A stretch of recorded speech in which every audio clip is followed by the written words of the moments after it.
कल असी in touch से जिन्हें जबरदस्त मैचेस खेडे जा रहे सन, तुसी मैच में इंजॉय किया जिदा बेल्जियम ने फिर कम बैक किया, लगता पे कि वापसी का सफर पक्का है बेल्जियम का? जी मुफाज साहब तुहाडा बहुत बहुत शुक्रिया जी। बिल्कुल एन जी कल रात वाला जिहड़ा मैच सी उन्हें लोगों को सौन नहीं दिता, तो जोड़े सुते हुए सन उन्होंने भी नींदरां उड़ातियां ने। तो बिल्कुल एक टाइम तो इंज ही लग रहा सी कि जिहड़ा मैच है वो सैनीगल बड़ी आसानी नाल जित जाएगा। तुसीं वेख्या जाए तो उन्होंने पहले हाफ के दरम्यान दे विच बरतरी हासिल हुई, दूजा गोल उन्होंने फिर 51वें मिनट च दूजा हाफ शुरू होंदे ही कर लिया।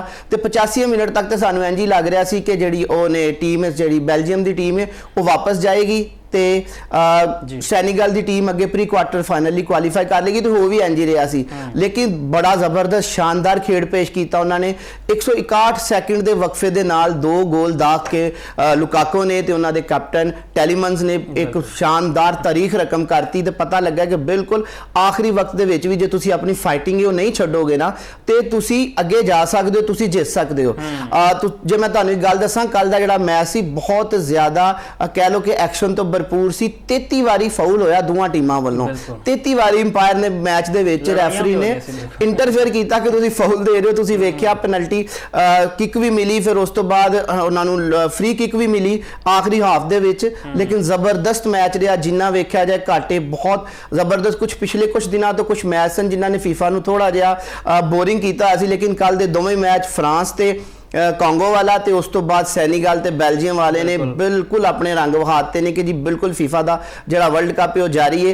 तो एक जिहड़ी सब तो ज़्यादा गल मैं करना चाहांगा, बेसिकली जिहड़ी वड्डी टीम ते छोटी टीम चाहे फर्क हुंदा है जिहड़ा असीं बेल्जियम ते उन्हां दे नाल सैनीगल दी टीम दे विच वेख्या। तुसीं वेख रहे होगे कि 83-84 मिनट दे विच जिहड़े उन्हां दे टीम मैनेजर रूडी ग्रेशिया ने वो बाहर खड़े अपने खिलाड़ियों नूं इंज दा इशारा कर रहे सन, शायद तुसीं वेख्या होएगा। तो उन्हां नूं बिल्कुल जदों उन्हां ने इशारा किया तो उस तो 2 मिनट बाद लुकाको ने गोल दागता। फिर उस तो बाद सिर्फ 2.25 मिनट के वक्फे के नाल उन्होंने कप्तान टेलीमन्स ने भी गेंद नूं गोल पोस्ट दे विच जाल दे विच सुट के ते मैच बराबर करता। तो उस टाइम लग नहीं सी रहा कि सैनीगल किसी भी तरीके नाल मैच हारेगा, लेकिन जबरदस्त एफर्ट बेल्जियम की टीम की ते उन्हां दी खेड दी उन्हां जिहड़ा खेड पेश किया। जो तुसीं वेख्या जाए तो कल मैं तुसीं फीफा दे जिहड़े फैंस ने उन्हां दे नाल नाल जिहड़े कह लो कि मैच ऑफिशियल सन वो भी मैच इंजॉय कर सन। तुसीं वेख्या होएगा उन्होंने पहले हाफ तो बाद भी स्टॉपेज टाइम दिता, दूजा हाफ 90 मिनट होने तो बाद भी 8 तो 9 मिनट का स्टॉपेज टाइम दिता गया। ऐसे तरह जिहड़े 2 एक्स्ट्रा टाइम के शॉर्ट पीरियड सन 15-15 मिनट के उन्हां दोवां दे विच भी स्टॉपेज टाइम दिता ते आखिरी स्टॉपेज टाइम दे विच पेनल्टी किक ते गोल हो गया। बड़ा साफ शिकर मुकाबला सीगा ते उम्मीद करते हैं इवें होर मैचेस सानूं वेखने पैणगे। ते हामिद चौधरी साहब साडे नाल मौजूद ने। हामिद साहब वध जिहा नूं लगदा पिया सी फीफा की तारीख विच एक वड्डा अपसैट होण जा रहा है, क्योंकि आराम नाल जिद्दी पई सी सैनीगल की टीम, फिर जिद्दां कम बैक कीता लुकाको ने तो उन्हां दे कैप्टन टेलिसमैन ने। किदां वेखदे तुसीं इंजॉय कीता मैच? तो दोनों ही बड़े जबरदस्त हुए। इंग्लैंड ते DR कांगो का मैच देख लो, बेल्जियम ते सैनीगल का मैच देख लो। बेल्जियम ते सैनीगल वाला मैच तो बड़ा ही जबरदस्त रहा। उसके एंड से खिलाड़ियों ने अपना एहतजाज भी रिकॉर्ड किया जी पेनल्टी किक नहीं बनती।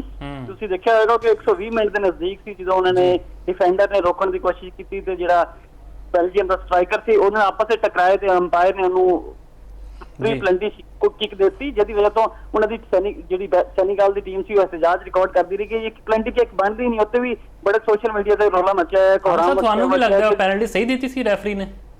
देखो जी अगर तुसीं उहनूं होर जायजा लो ना जी, जिहड़ा डिफेंडर सी सैनीगल दा वो पहले गेंद नाल जा रहा सी, तो दूसरी साइड तो बेल्जियम दा आके लग्या तो फिर उन्होंने पेनल्टी किक दी गई। देखा जाए तो पेनल्टी किक बनती नहीं सी, फ्री पेनल्टी किक दे के बेल्जियम एक तरह जितवाया गया है, जितने शायकीन भी नाराज ने, फैंस भी नाराज ने। तुसीं देख रहे होगे कि किद्दां वो लड़ रहे सैनीगल के प्लेयर जाके कोच ने बार बार कि पेनल्टी किक नहीं बनती, लेकिन अंपायर ने फैसला हतमी देता तो उस फैसले की वजह तो जो सैनीगल मैच हार गया। उसके बाद वरना फैसला जो पेनल्टी शूट आउट से होना सी। जो उनको पहले मैच हुआ ना इंग्लैंड से DR कांगो का, वो मैच बड़ा जबरदस्त इंटरेस्टिंग सी। DR कांगो का जो डिफेंस सी वो पूरे मैच ही नजर आएगा बड़ा स्ट्रॉन्ग है, लेकिन आखिरी मिनटों जाके इंग्लैंड ने वो मैच जीता है। 7वें मिनट देखो पहले DR कांगो ने गोल किया, फिर 74 मिनट तक 86 मिनट तक जो इंतजार कराया गया, 75 मिनट तक तो इंग्लैंड की टीम बड़ी परेशान रही कि किवें गोल करिए। DR कांगो ने बड़ा स्ट्रॉन्ग अपना डिफेंस रखा, तो आखिरी मिनटों जाके गोल करके 2 गोल करके ये हैरी केन जो उन्होंने जबरदस्त ਸੁਪਰਸਟਾਰ ਨੇ ਇੰਗਲੈਂਡ ਦੇ, ਉਹਨਾਂ ਨੇ ਆਪਣੀ ਟੀਮ ਨੂੰ ਜਿੱਤ ਦਿਲਵਾਈ, ਵਰਨਾ ਜਿਹੜੇ ਹਾਲਾਤ ਜਾ ਰਹੇ ਸੀ, ਇੰਗਲੈਂਡ ਵੀ ਬਾਹਰ ਜਾ ਰਹੀ ਸੀ ਤੇ ਬਹੁਤ ਵੱਡਾ ਅਪਸੈਟ ਹੋਣ ਜਾ ਰਿਹਾ ਸੀ, ਉਹ ਬਚ ਗਿਆ ਬਾਲ-ਬਾਲ। ਤੁਹਾਡਾ ਇੱਕ ਸ਼ਾਰਟ ਕਮੈਂਟ ਮੈਂ ਲੈਣਾ ਚਾਹਾਂ, ਕੱਲ ਤੁਹਾਡੀ ਮੇਰੀ ਤੇ ਜਾਫਰ ਸਾਹਿਬ ਦੀ ਪਸੰਦੀਦਾ ਟੀਮ ਹੈ ਜੀ ਪੋਰਚੁਗਲ, ਉਹਨਾਂ ਦਾ ਮੈਚ ਹੈ, ਹੋ ਸਕਦਾ ਹੈ ਆਖਰੀ ਮੈਚ ਹੋਵੇ ਤੇ ਇਹ ਵੀ ਹੋ ਸਕਦਾ ਹੈ ਅਗਲੇ ਰਾਊਂਡ ਆਫ 16 ਵਿੱਚ ਵੀ ਪਹੁੰਚ ਜਾਵਣ ਕ੍ਰੋਏਸ਼ੀਆ ਦੇ ਖਿਲਾਫ। ਬੜੀ ਅੱਛੀ ਟੀਮ ਹੈ ਕ੍ਰੋਏਸ਼ੀਅਨ ਟੀਮ, ਉਹਨਾਂ ਦੇ ਮੋਡਰਿਕ 40 ਸਾਲ ਉਹਨਾਂ ਦੀ ਉਮਰ ਹੈ, ਉਹਨਾਂ ਦਾ ਵੀ ਆਖਰੀ ਵਰਲਡ ਕੱਪ ਹੈ। ਕੀ ਲੱਗਦਾ ਤੁਹਾਨੂੰ, ਕੋਈ ਸਸਪੈਂਸਫੁਲ ਮੁਕਾਬਲਾ ਹੋਏਗਾ ਜਾਂ ਫਿਰ ਇਕਤਰਫਾ ਹੀ ਹੋਏਗਾ? ਸਰ ਇਕਤਰਫਾ ਤਾਂ ਨਹੀਂ ਕਹਿ ਸਕਦੇ ਤੁਸੀਂ, ਕਿਉਂਕਿ ਪੁਰਤਗਾਲ ਤੇ ਕ੍ਰੋਏਸ਼ੀਆ ਦਾ ਜਿਹੜਾ ਮੈਚ ਹੋਏਗਾ ਉਹ ਬੜਾ ਹੀ ਜ਼ਬਰਦਸਤ ਮੈਚ ਹੋਣਾ ਹੈ, ਕਿ ਸਿੰਗਲ ਹੈਂਡਡ ਵਾਲਾ ਮੈਚ ਨਹੀਂ, ਕਿਉਂਕਿ ਰੋਨਾਲਡੋ ਦੇ ਨਾਲ ਪੂਰਾ ਇੱਕ ਜਿੱਦਾਂ ਵਿੰਗ ਹੁੰਦਾ ਨਾ ਸਟ੍ਰਾਈਕਰ ਦਾ, ਉਹ ਵਿੰਗ ਮੁਕੰਮਲ ਤੌਰ ਤੇ ਨਜ਼ਰ ਨਹੀਂ ਆਉਂਦਾ ਮੈਚ ਵਿੱਚ। ਅਗਰ ਉਹ ਰੋਨਾਲਡੋ ਨੂੰ ਪੂਰਾ ਜਿੱਦਾਂ ਮੈਸੀ ਨੂੰ, ਮਾਪੇ ਨੂੰ ਸਟਰੋਂਗਲੀ ਉਹਨਾਂ ਦੀ ਟੀਮਾਂ ਦੇ ਨਾਲ ਵਿੰਗਸ ਪੂਰੇ ਸਟਰੋਂਗ ਸਟ੍ਰਾਈਕਰ ਤੇ ਵਿੰਗ ਜਿਹੜਾ ਉਹ ਸਪੋਰਟ ਕਰਦਾ ਹੈ, ਅਗਰ ਉਹੀ ਰੋਨਾਲਡੋ ਨੂੰ ਮਿਲਣਾ ਸ਼ੁਰੂ ਹੋ ਜਾਏ ਫਿਰ ਤਾਂ ਤੁਸੀਂ ਕਹਿ ਸਕਦੇ ਹੋ ਕਿ ਪੁਰਤਗਾਲ ਸਿੰਗਲ ਹੈਂਡਡਲੀ ਮੈਚ ਜਿੱਤ ਜਾਏਗਾ। ਵਰਨਾ ਇਹ ਕ੍ਰੋਏਸ਼ੀਆ ਦਾ ਜਿਹੜਾ ਪੁਰਤਗਾਲ ਦਾ ਮੈਚ ਹੈ ਨਾ, ਇਹ ਬੜਾ ਇੰਟਰਸਟਿੰਗ ਹੋਏਗਾ ਤੇ ਆਖਰੀ ਲਮਹਾਤ ਵਿੱਚ ਜਾ ਕੇ ਫੈਸਲਾ ਹੋਏਗਾ। ਬਿਲਕੁਲ ਜੀ। ਜਾਫਰ ਸਾਹਿਬ, ਤੁਹਾਨੂੰ ਕੀ ਲੱਗਦਾ ਜੇ ਅਸੀਂ ਕੱਲ ਜਿੱਤ ਵੀ ਜਾਈਏ ਕ੍ਰੋਏਸ਼ੀਆ ਤੋਂ, ਅੱਗੇ ਜਾ ਕੇ ਹੋ ਸਕਦਾ ਸਾਡਾ ਸਪੇਨ ਜਾਂ ਫਿਰ ਫਰਾਂਸ ਨਾਲ ਮੁਕਾਬਲਾ ਹੋਏਗਾ? ਬੜੇ ਕਾਂਟੇ ਨਜ਼ਰ ਆ ਰਹੇ ਹਨ। ਦੂਜੇ ਪਾਸੇ ਅਰਜਨਟਾਈਨ ਨੂੰ ਕਹਿੰਦੇ ਨਾ ਮੱਖਣ ਮੈਚਸ ਦਿੱਤੇ ਜਾ ਰਹੇ ਨੇ, ਕਦੀ ਆਸਟਰੀਆ ਦੇ ਨਾਲ ਮੈਚ ਹੈ, ਫਿਰ ਕੈਪ ਵਰਡੇ ਵੀ ਉਹਨਾਂ ਦੇ ਹਰੀਫ ਮੱਦੇ ਮੁਕਾਬਲੇ ਆਣਗੇ। ਦੇਖੋ ਮੁਫਾਜ਼ ਸਾਹਿਬ, ਤੁਹਾਡੀ ਗੱਲ ਬਿਲਕੁਲ ਠੀਕ ਹੈ ਕਿ ਵੇਖਿਆ ਜਾਏ ਤਾਂ ਸ਼ੁਰੂ ਤੋਂ ਲੈ ਕੇ ਹੁਣ ਤੱਕ ਜਿਹੜੀ ਅਰਜਨਟਾਈਨ ਦੀ ਟੀਮ ਨੇ ਉਹਨੂੰ ਹਰ ਤਰੀਕੇ ਨਾਲ ਫੇਵਰ ਕੀਤਾ ਜਾ ਰਿਹਾ, ਲੱਗ ਇੰਜ ਰਿਹਾ।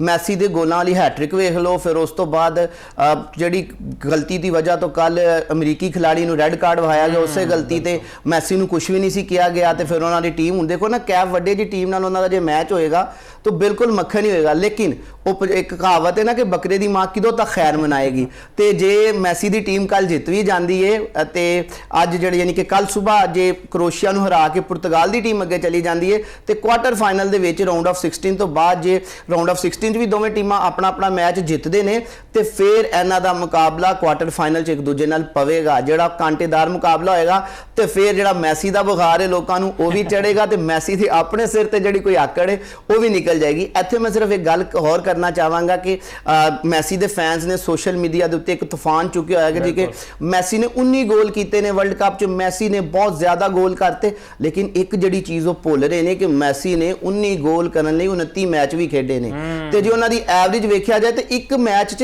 ਇੱਕ ਗੋਲ ਵੀ ਇੱਕ ਮੈਚ ਦੀ ਐਵਰੇਜ ਨਹੀਂ ਬਣਦਾ। ਦੂਜੇ ਪਾਸੇ ਜੇ ਅਸੀਂ ਫਰਾਂਸ ਦੇ ਸਟ੍ਰਾਈਕਰ ਐਮਬਾਪੇ ਦੀ ਗੱਲ ਕਰੀਏ ਤੇ ਹੁਣ ਇਸ ਫੇਰਿਸ ਦੇ ਵਿੱਚ ਦੂਜੇ ਨੰਬਰ ਤੇ ਨੇ 18 ਗੋਲਾਂ ਦੇ ਨਾਲ, ਲੇਕਿਨ ਮੈਂ ਉਹਨਾਂ ਨੂੰ ਮੈਸੀ ਤੋਂ ਅੱਗੇ ਇਸ ਲਈ ਸਮਝ ਰਿਹਾ ਕਿ ਉਹਨਾਂ 18 ਮੈਚ ਖੇਡ ਕੇ 18 ਗੋਲ ਸਕੋਰ ਕੀਤੇ ਨੇ ਤੇ ਹੁਣ ਉਹਨਾਂ ਦੀ ਐਵਰੇਜ ਇੱਕ ਮੈਚ ਦੇ ਵਿੱਚ ਇੱਕ ਗੋਲ ਹੈ, ਲੇਕਿਨ ਮੈਸੀ ਦੀ ਐਵਰੇਜ ਵੇਖਿਆ ਜਾਏ ਤੇ ਉਹ ਤੇ ਪੌਣੇ ਗੋਲ ਦੀ ਵੀ ਨਹੀਂ ਹੈ, 0.6 ਦੀ ਜਿਹੜੀ ਉਹਨਾਂ ਦੀ ਔਸਤ ਤੇ ਗੋਲ ਕਰਨ ਦੀ ਇੱਕ ਮੈਚ ਦੇ ਵਿੱਚ, ਉਹ ਤੇ ਉੱਤੇ ਕੀ ਉਹ ਚੁੱਕ ਰਹੇ ਨੇ ਤੂਫਾਨ, ਉਹ ਬਿਹਤਰ ਸਮਝ ਸਕਦੇ ਨੇ। ਲੇਕਿਨ ਉਮੀਦ ਹੈ ਕਿ ਇਹਨਾਂ ਦਾ ਜਿਹੜਾ ਨਸ਼ਾ ਹੈ, ਇਹਨਾਂ ਦੀ ਜਿਹੜੀ ਆਕੜ ਹੈ ਉਹ ਪੁਰਤਗਾਲ ਦੀ ਟੀਮ ਦੇ ਨਾਲ ਜੇ ਇਹਨਾਂ ਦਾ ਕੁਆਟਰ ਫਾਈਨਲ ਆ ਗਿਆ ਤੇ ਜ਼ਰੂਰ ਘਟ ਜਾਏਗੀ। ਜਾਫਰ ਸਾਹਿਬ ਨੇ ਤੇ ਚਾਰਟ ਸ਼ੀਟ ਜਾਰੀ ਕਰਤੀ, ਹੁਣ ਇਹਨਾਂ ਦੀ ਅੱਲਾ ਹੀ ਖੈਰ ਕਰੇ, ਐ ਨਾ ਹੋਏ ਕਿ ਮੈਸੀ ਦੇ ਫੈਨਸ ਇਹਨਾਂ ਦੇ ਪਿੱਛੇ ਪੈ ਜਾਣ। ਤੇ ਬਹੁਤ ਬਹੁਤ ਸ਼ੁਕਰੀਆ ਆਮਿਰ ਸਾਹਿਬ ਤੁਹਾਡੇ ਵਕਤ ਦਾ ਵੀ।